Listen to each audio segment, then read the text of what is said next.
Over 4,000 years ago in Mesopotamia, people invented something that would reshape human history. Not the wheel, not farming, but writing.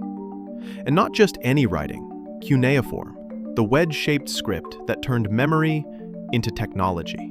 The first reason for writing was not poetry or stories, it was survival math.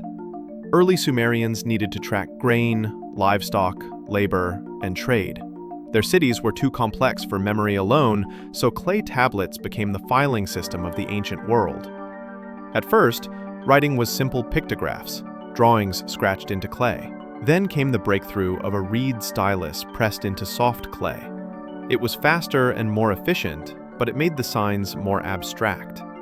That is how pictographs transformed into cuneiform. Here is the clever part. One sign could mean many things. Take barley.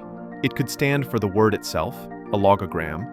It could represent a sound, like a syllable, which is a phonogram, or it could signal an idea tied to barley, like food or rations, which is a determinative. One sign with three possible meanings. This made the system efficient, but also very demanding. Scribes had to memorize hundreds of signs and master their use in context. That is why scribes were not just writers. They were highly trained specialists, respected as the knowledge keepers of their time. Over the centuries, cuneiform was used for more than lists.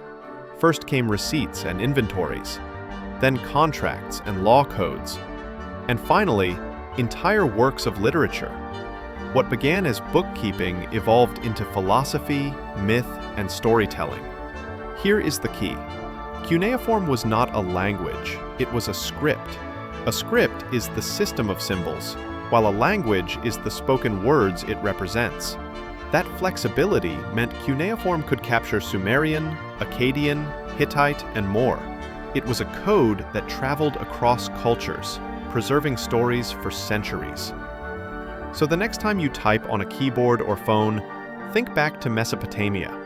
Writing did not begin as art. It began as numbers on clay. But in those wedge marks, humanity found its memory, its history, and its voice.